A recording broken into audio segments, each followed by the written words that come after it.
오늘 살펴볼 하나님의 말씀은 베드로 후서 3장 12절을 보겠습니다.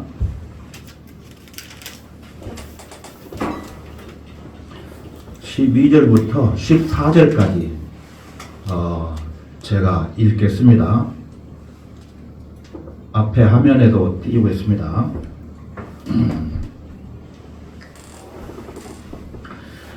12절부터 14절까지 제가 읽겠습니다. 하나님의 날이 오기를 고대하고 열망하라. 그때는 하늘들이 불에 타서 녹아 버리고 우주의 구성 요소들도 맹렬한 불에 녹아내릴 것이나 우리는 그의 약속대로 의가 거하는 새 하늘들과 새 땅을 기다리는도다. 그러므로 사랑하는 자들아, 너희가 이런 것을 기다리고 있으니 점 없고 흠 없이 평강 가운데서 그분께 발견되도록 힘쓰라. 다 같이 기도드리겠습니다. 사랑과 은혜가 충만하신 주 하나님 아버지, 감사합니다. 지난 설 연휴 동안에 이 세상은 각종 사건 사고로 인해 수많은 사람들이 생명을 잃고 고통당하는 사건들이 많이 있었지만 예수 그리스도의 보혈로 구속함을 받은 저희 제주 성경 침례 교회 성도들을 주님의 품 안에서 안전하게 보호해 주셨다가 이 시간 은혜의 보좌 앞에 나와 감사와 찬양과 영광을 돌릴 수 있도록 베풀어 주신 은혜 감사드립니다. 오늘 이 시간에 부족한 주의 종이 주님께서 준비시켜 주신 말씀을 담대히 선포할 수 있도록 주 성령님께서 인도해 주시고, 또한 하나님의 귀한 자녀들이 순수하고 정직한 마음으로 하나님께 다가갈 때 만나 주시고 마음을 열어 주셔서 진리의 말씀을 쉽게 이해할 수 있도록 역사해 주옵소서. 시종을 악한 세력으로부터 방해받지 않도록 지켜 보호해 주십시오. 우리의 주님이시며 구주이신 주 예수 그리스도의 이름으로 기도하옵나이다. 아멘. 여기 본문에 나오는 말씀 중에 하나님의 날이 오기를 고대하고 열망하라. 하나님의 날이 오기를 고대하고 열망하라. 이러한 제목으로 말씀을 드리려고 합니다. 오늘 본문에 나오는 하나님의 날이라는 것은 백보자 심판의 날을 언급하고 있습니다.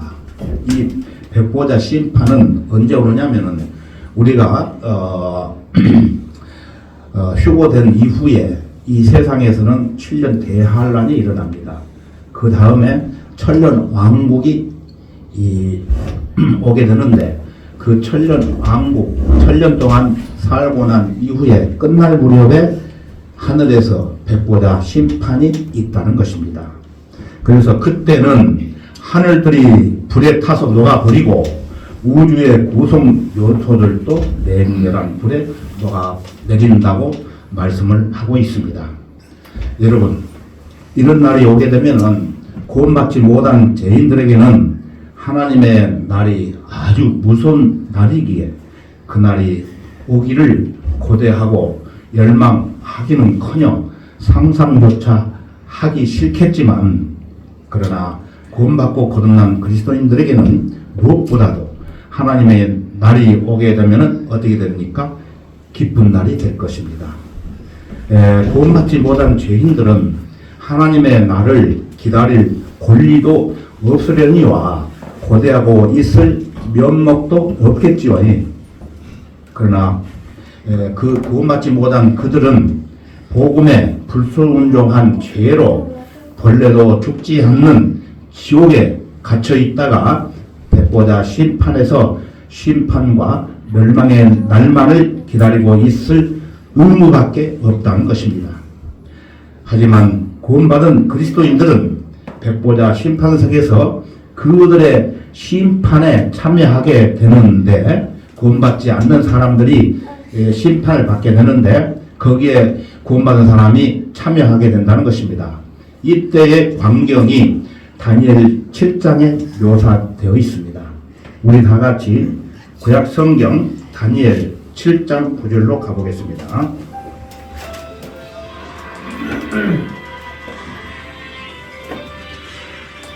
다니엘 7장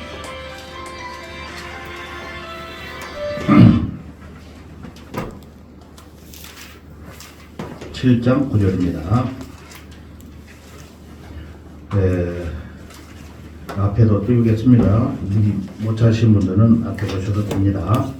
7장 9절 내가 보았더니 보좌들이 넘어져 있고 옛날부터 계신 분이 앉으셨는데 그분의 옷은 눈같이 희고 그분의 머리털은 순전한 양모 같더라. 그분의 보좌는 불타는 불꽃 같고 그 바퀴들은 타는 불 같더라. 예. 다니엘이 본 주님은 다니엘서는 다니엘이 기록을 했죠. 그래서 다니엘이 본 주님은 대환란이 끝난 직후 재림하셔서 보좌에 앉아 이 땅을 통치하시는 예수 그리스도였다는 것을 볼 수 있습니다. 여기서 그리고 사도 요한 역시 훗날 판모섬에서 주님의 머리와 머리털은 눈처럼 휘어져 양모처럼 하얗고 그의 눈은 불꽃 같더라는 모습을 환상 가운데서 보았다고 요한계시록에 기록하고 있습니다. 자, 이어지는 다니엘 10절을 보겠습니다. 불같은 강이 흘러 그분 앞에서 나오니 수백만 명이 그분을 섬기고 수천만 명이 그분 앞에 섰는데 심판이 준비되었고 그 책들이 펼쳐졌더라. 예. 이 구절의 말씀은 앞으로 다가올 대환란과 천년 왕국이 끝난 이후에 있을 큰 백보자 심판을 언급하고 있는데 이 심판에는 두 종류의 사람이 있다는 것입니다. 첫째, 불타는 불꽃 같은 보좌에 앉으신 예수 그리스도를 섬기면서 그분과 함께 심판하는 수백만 명의 사람이 있다는 것입니다. 여러분 여기에 포함되십니까? 여기에 포함돼야 됩니다. 예. 이때 은혜의 복음으로 구원받은 교회 시대, 지금이 교회 시대죠. 교회 시대에 그리스도인들은 그분과 함께 세상을 심판하고 천사들까지도 심판한다고 고린도전서 6장 2절과 3절에서도 말씀하고 있습니다. 따라서 구원받은 수백만 명의 성도들은 그리스도와 함께 죄인들을 심판하는 그 자리에 있게 되는 광경입니다. 이 10절이. 그리고 두 번째, 세상은 불로 태워져 사라지고 마는 상황이며 심판이 준비된 가운데 구원받지 못한 죄인들이 있지 않습니까?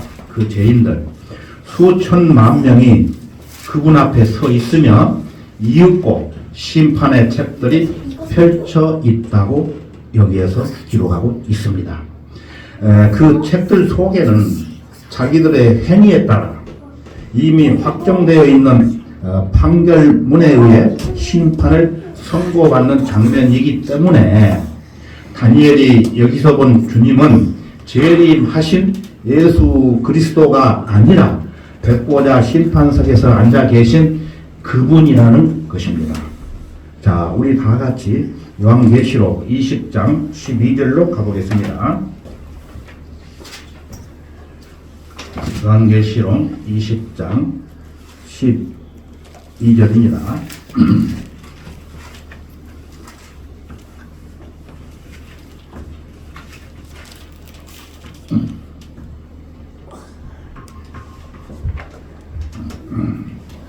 (20장 12절) 제가 읽겠습니다. 또 내가 죽은 자들을 보니 작은 자나 큰 자나 하나님 앞에 서 있는데 책들이 펴져 있으며 또 다른 책도 펴져 있는데 그것은 생명의 책이라. 죽은 자들은 자기들의 행위에 따라 그 책들에 기록된 대로 심판을 받더라. 여기 12절에 책들이 펴져 있다는 것은 심판이 이미 확정되어 있다는 것을 말합니다. 그렇기 때문에 이 심판은 죄를 신문을 하는 것이 아니라 하나님을 끝까지 믿지 않은 죄인들의 갈 곳은 지옥이기에 신문이 이미 끝난 죄를 집행하는 자리입니다.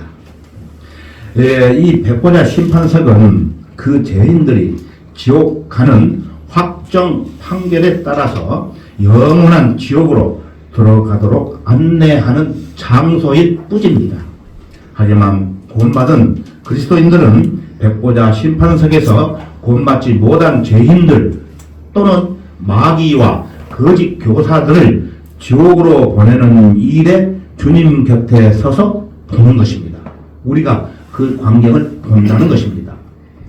그리고 하늘들이 불에 타서 녹아 버리고 우주의 구성 요소들도 맹렬한 불에 녹아 없어질지라도 우리가 거하는 새 하늘들과 새 땅이 펼쳐지는 날 그리스도인들은 이미 주님과 똑같은 초자연적인 몸을 입고 보좌 주변에서 주님을 섬기고 있기 때문에 하늘에서 내려오는 새 예루살렘에서 영원히 거하게 된다는 것입니다.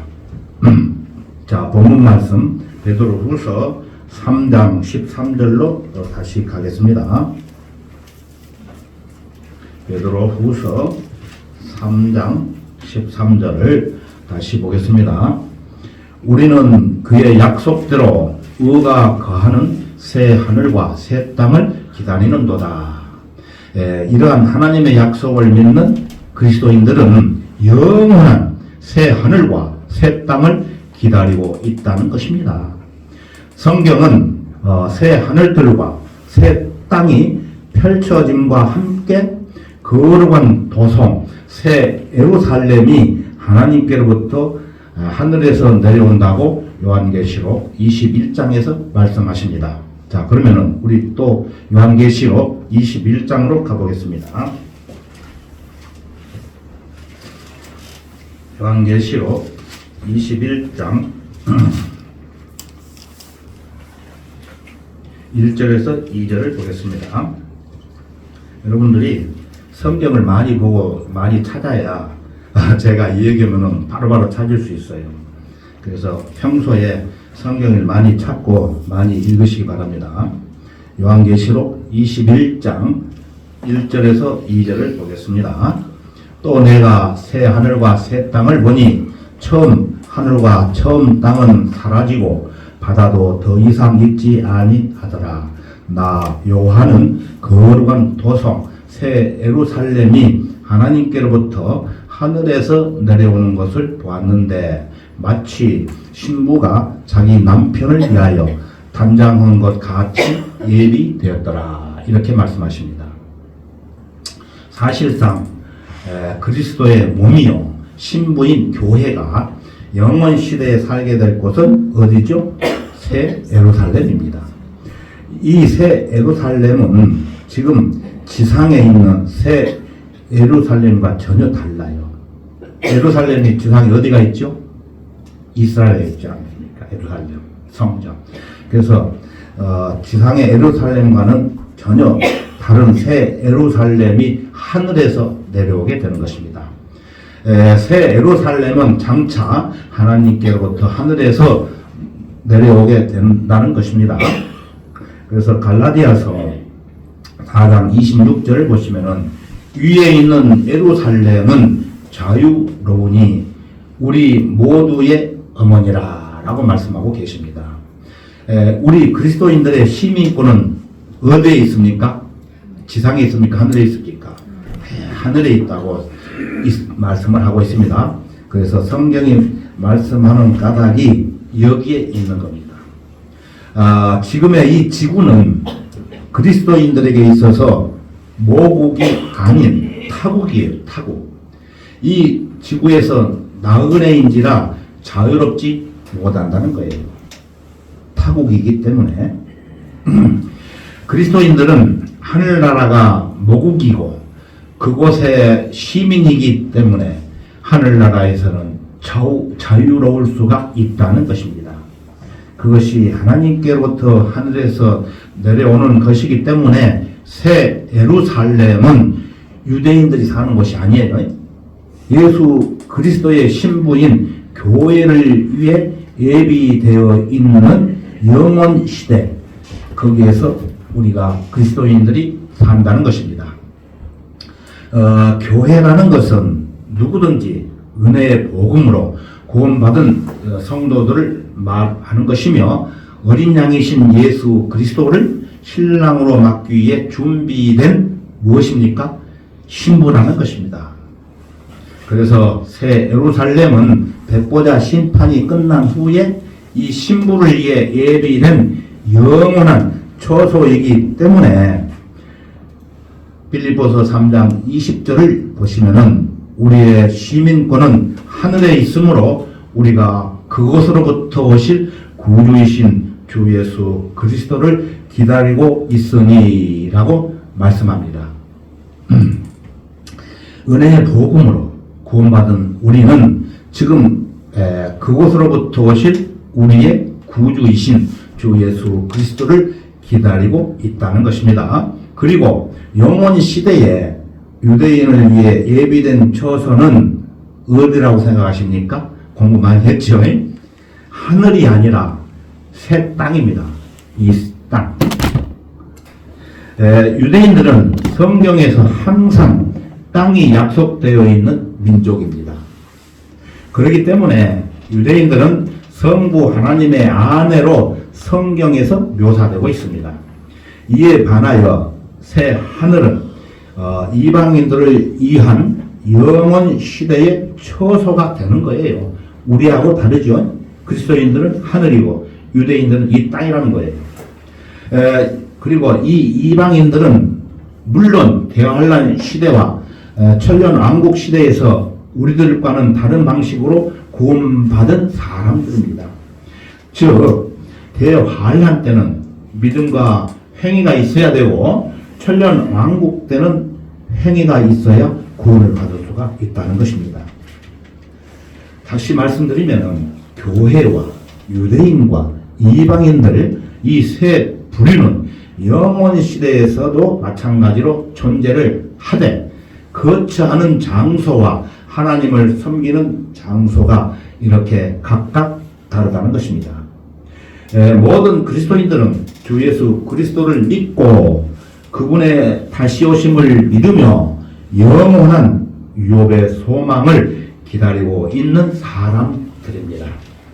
이 기다림은 물론 하나님의 약속들의 근거를 둔 것이며 이 약속들을 주님을 믿는 믿음 가운데 있는 소망이라는 것입니다. 베드로는 오늘 본문 13절에서 우리는 그의 약속대로 의가 거하는 새 하늘과 새 땅을 기다리도다라고 언급하고 있습니다.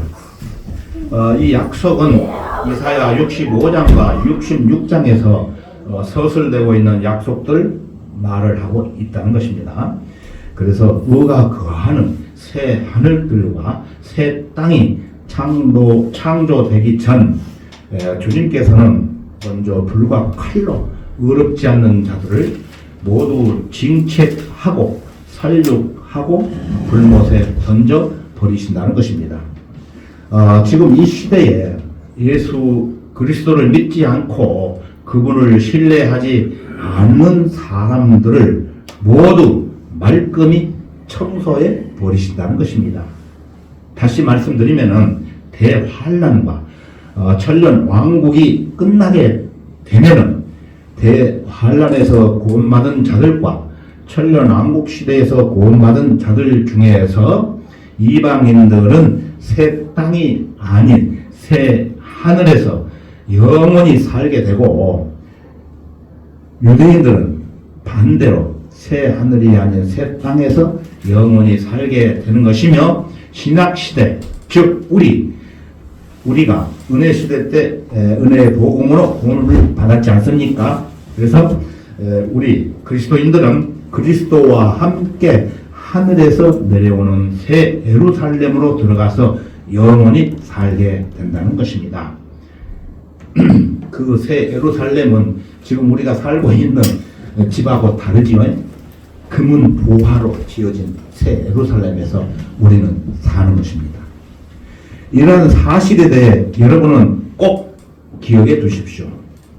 자, 본문 말씀 베드로후서 3장 14절을 다시 보시면은 그러므로 사랑하는 자들아 너희가 이런 것을 기다리고 있으니 점 없고 흠 없이 평강 가운데서 그분께 발견되도록 힘쓰라 이렇게 권면하고 있습니다.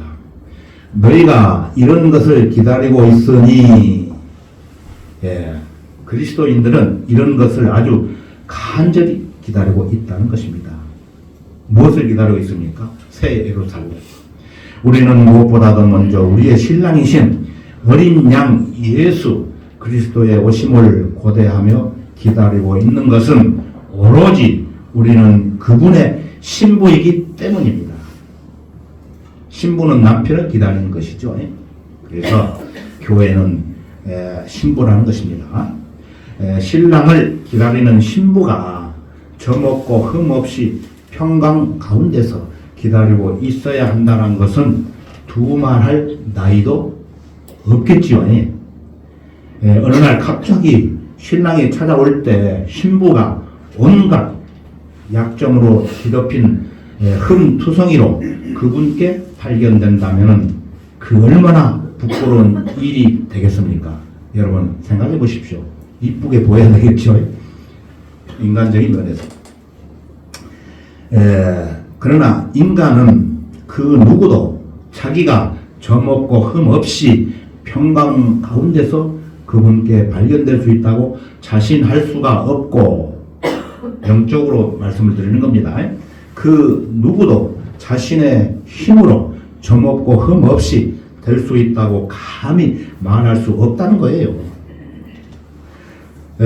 점 없고 흠 없이 정말로 정결한가 여부는 오직 주님께서만이 분별하실 수 있고 그분께서만 점 없고 흠 없이 하실 수 있기 때문입니다.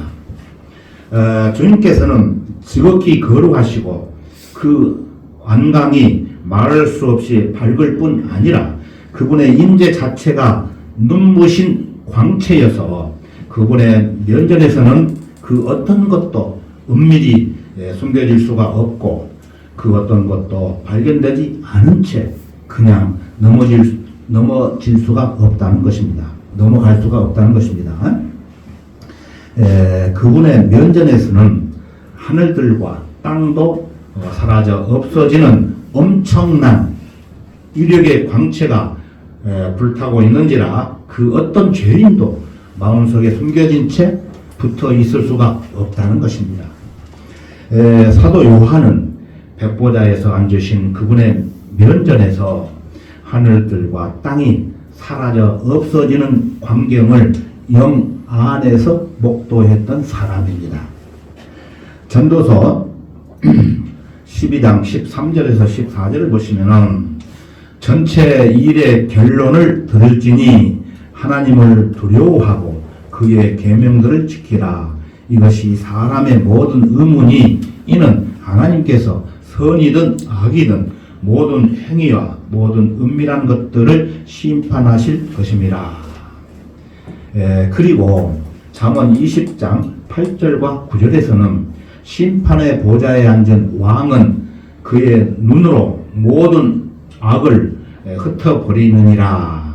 나는 내 마음을 깨끗하게 하였도다. 나는 내 죄에서 정결케 되었도다. 라고 말할 수 있는 자가 누구냐고 언급하고 있습니다. 그런즉 심판석에 끌려 나온 죄인들 가운데 누구든지 한 사람도 나는 죄가 없소라고 말할 수 있는 자는 아무도 없다는 것입니다. 그렇게 말할 수 있는 자는 누구냐라고 꾸짖고 있는 성경 말씀에 여러분은 나요 하고 감히 나설 수 있을까요? 이것은 절대로 불가능합니다. 인간은 오직 예수 그리스도의 피가 아니면 스스로 깨끗게 될 수가 없어요.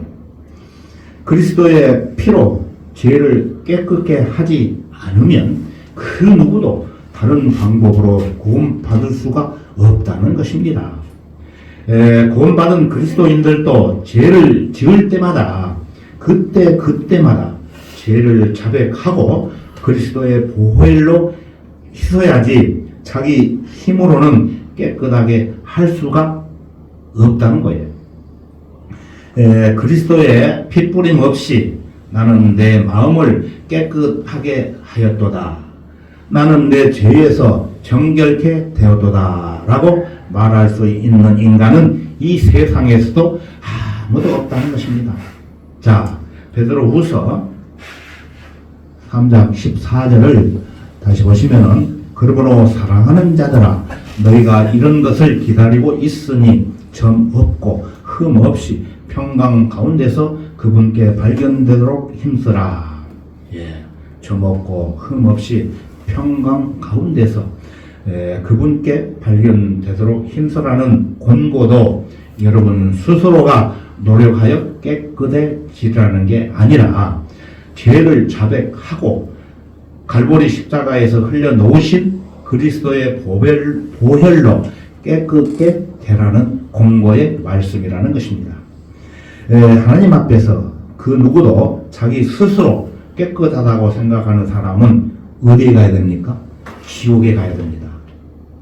여러분이 죄를 지으면 최소한 세 사람이 그것을 아는데 하나는 하나님이시고 다른 하나는 마귀이며 하나는 여러분 자신입니다. 이 외에도 여러분의 남편이나 아내가 알 수 있고 여러분의 자녀도 알 수 있는 경우가 허다하지만 설사 그들이 모른다 해도 최소한 하나님과 마귀와 여러분 자신에게만은 그것을 숨길 수가 없다는 거예요. 어찌 하나님 앞에서 죄를 숨길 수 있겠습니까? 여러분은 여러분의 은밀한 죄는 그분의 얼굴빛 가운데 나오기만 해도 그 정체를 훤히 드러내지 않을 수가 없어요. 이에 대해 다윗이 어떻게 고백했던가를 읽으면서 여러분은 절로 고개를 숙이게 될 것입니다. 자, 그러면 구약 성경 역대기상 28장 9절을 보겠습니다. 너 내 아들 솔로몬아 너는 내 아버지의 하나님을 알라. 그리고 온전한 마음과 기쁨 뜻으로 그분을 섬기라. 주께서는 모든 마음을 살피시고 생각의 모든 상상을 아시나니 만일 내가 그분을 찾으면 그가 너를 만날 것이나 만일 내가 그분을 버리면 그가 너를 영원히 버리시리라. 다윗은 자기 아들인 솔로몬에게 하나님을 알고 모자람 없이 마음을 다하여 기쁜 뜻으로 하나님을 섬기라고 훈계를 하고 있습니다.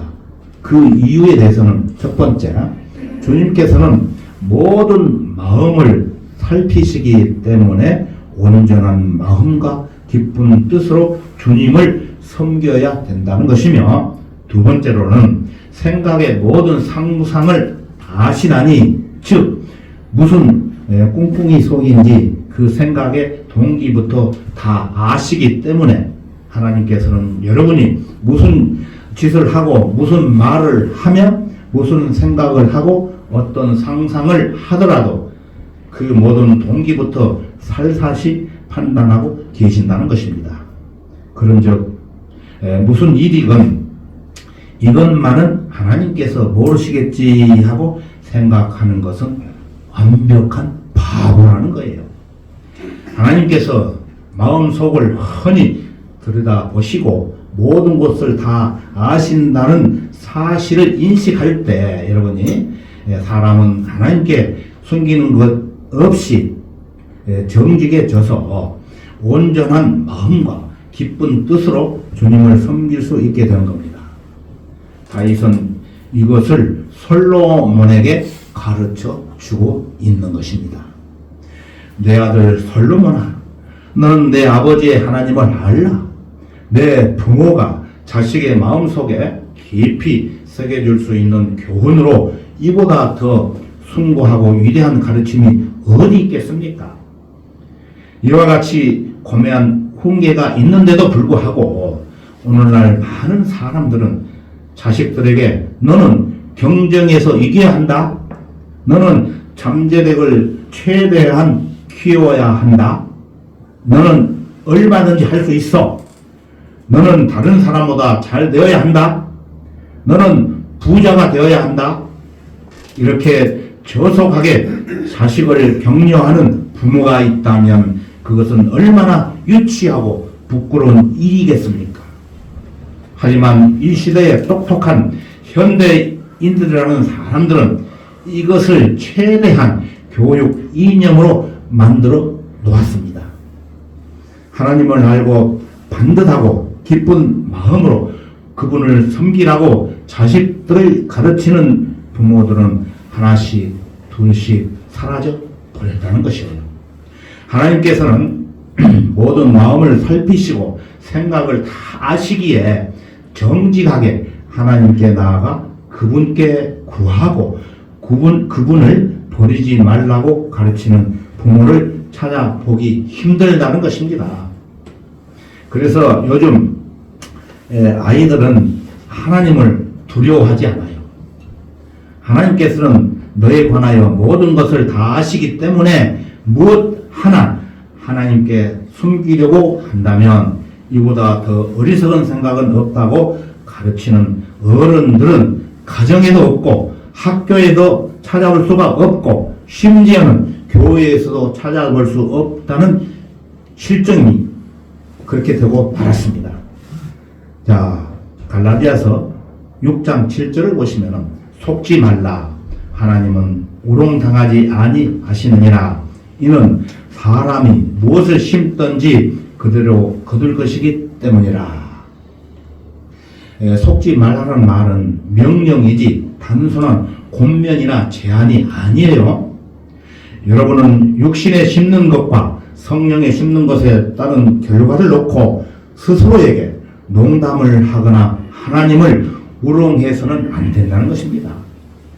쾌락주의자들은 죄를 가볍게 다루거나 경솔하게 다루거나 심지어 즐거운 것으로 여기지만 그 결과는 동일하게 타락되는 거예요. 이는 사람이 무엇을 심든지 그대로 거두어 들인다는 원칙이 있다는 것입니다. 그래서 히브리서 4장 13절을 보시면 그 어떤 피조물도 그분 앞에 나타나지 않는 것이 하나도 없나니 오직 만물이 우리가 회개해야 하는 그분의 눈 앞에 벌거벗은 채로 명백히 드러나게 되느니라. 이렇게 말씀하고 있습니다. 이와 같이 누구든지 손바닥으로 하늘을 가릴 수 없기 때문에 하나님을 속일 생각 일랑 절대로 하지 말고 하나님께로부터 도망칠 생각도 하지 말라는 거예요.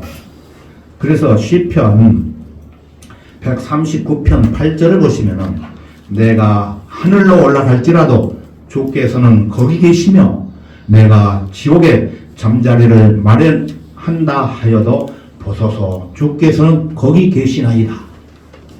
이해 가십니까? 하늘로 올라갈지라도 주님이 계시며 또 구원받지 못하고 지옥에 갈지라도 주님께서 거기 보시고 계신다는 것입니다. 여러분이 어느 곳에서 무엇을 하든지 어디에 숨어 있더라도 하나님께서는 모든 것을 다 보고 계시기 때문에 여러분은 아무것도 숨길 수가 없다는 것입니다. 가족이나 친구들을 속일 수 있지만은 하나님은 속일 수 없다는 것입니다. 자, 이제 결론을 말씀드리겠습니다. 우리 다 같이 베드로후서 2장 13절을 찾겠습니다. 후서 2장 13절입니다.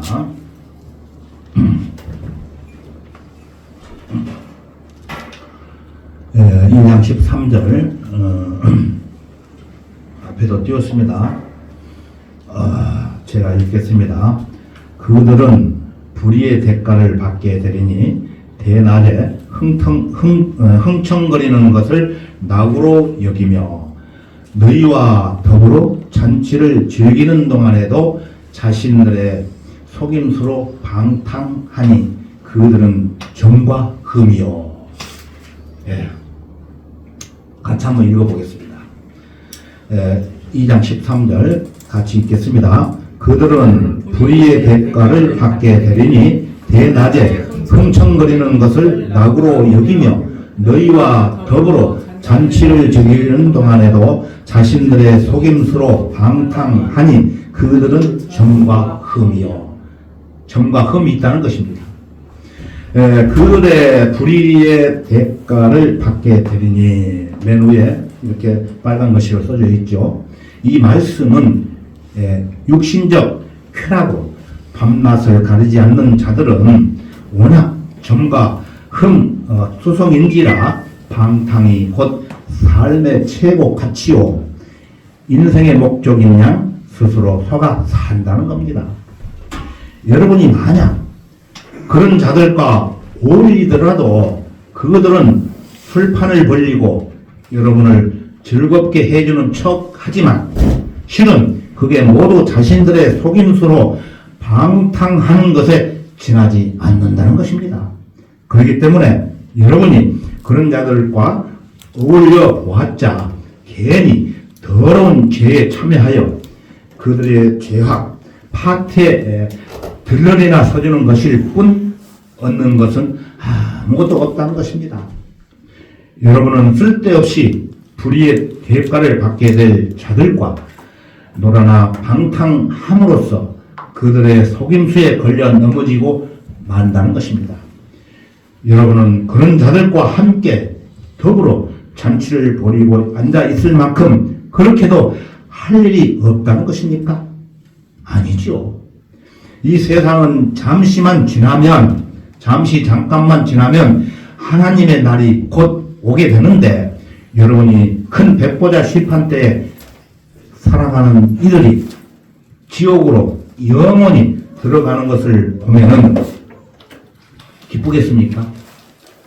울부짖을 수밖에 없다는 것입니다. 예수 그리스도께서 죄인들 때문에 우셨고 그리고 예루살렘을 향해 우셨다고 성경은 말씀하십니다. 여러분은 큰 백보자 심판석에서 구원받지 못한 친구들, 사랑했던 친척들, 또한 이웃들이 지옥 불못에 던져지는 것을 볼 때 우리 중 어떤 이들은 그들을 예수 그리스도께 인도하고자 최선을 다하지 않았던 것으로 인하여 그 백보자 심판석에서 한없이 눈물을 흘릴 사람이 많이 있을 것입니다. 생각해 보십시오. 우리는 저 하늘나라에 가지만 사랑하는 친척들, 친구들이 지옥불에 들어가는 것을 보고 눈물을 흘리지 않을 수 없다는 것입니다. 이 시대에 수많은 사람들이 자기도 모르게 방탕과 흥청거림에 휩쓸리다가 받게 될 불의의 대가가 바로 점과 흠이라는 것입니다. 눈물을 흘린다는 것입니다. 구원받지 못한 타락한 자들이 자신들의 쾌락 파티에 여러분을 끌어들여 잔치를 벌이면서 여러분에게 남겨주는 것은 결국 점과 흠뿐이라는 거예요. 이 자리에 참석 안 할 수 없지만은 참석하면은 즐기면서 그 기쁨을 맛보는 것도 좋지만은 목적이 있어야 된다는 것입니다. 주님의 귀한 성도 여러분, 우리는 하나님의 날이 오기를 고대하고 열망하는 자들입니다. 이제 잠시만 지나면 먼저 살아가는 모든 성도들과 다시는 이별이 없으며 슬픔에 눈물도 없는 곳, 하늘에서 내려오는 새 예루살렘에서 즐거운 찬송을 부르며 영원히 살아가기 위해서 여러분은 지금부터라도 정신을 바짝 차리고 주님 앞에 서는 그날까지 점없고 흠없이 평강 가운데서 그분께 발견될 수 있도록 열정을 다해 하나님의 귀한 자녀로 부정함이 없도록 더욱더 힘차게 살아가기를 바랍니다. 더욱더 살아가는 성도들이 되시기를 바랍니다. 다 같이 기도하겠습니다. 참으로 감사하신 주 하나님 아버지, 오늘도 변함없이 주님의 은혜로 본문 말씀을 중심으로 교훈들을 살펴봤습니다. 무엇보다도 이제 잠시만 지나면 하나님께서 계획하신 모든 일들이 마지막 종점을 향해 도착 단계에 이르게 됩니다. 그때까지 구원받은 그리스도인들에게 어떠한 역경과 극한 고난이 몰려올지라도 위로해 주시고 지켜 보호해 주시며 우리의 피난처요 힘이시며 어려운 고난 중에 나타나셔서 도와주시는 하나님 아버지의 사랑과 자비를 더욱 감사드립니다. 어떠한 어려움이 있을지라도 하나님의 크신 사랑과 은혜로 잘 견디며 굳건한 믿음을 가지고 하나님의 영광을 위해 우리 모두 다 힘차게 살아갈 수 있도록 역사해 주옵소서. 모든 것 감사드리며 곧 다시 오셔서 저희를 데려가실 주 예수 그리스도의 이름으로 기도하옵나이다. 아멘.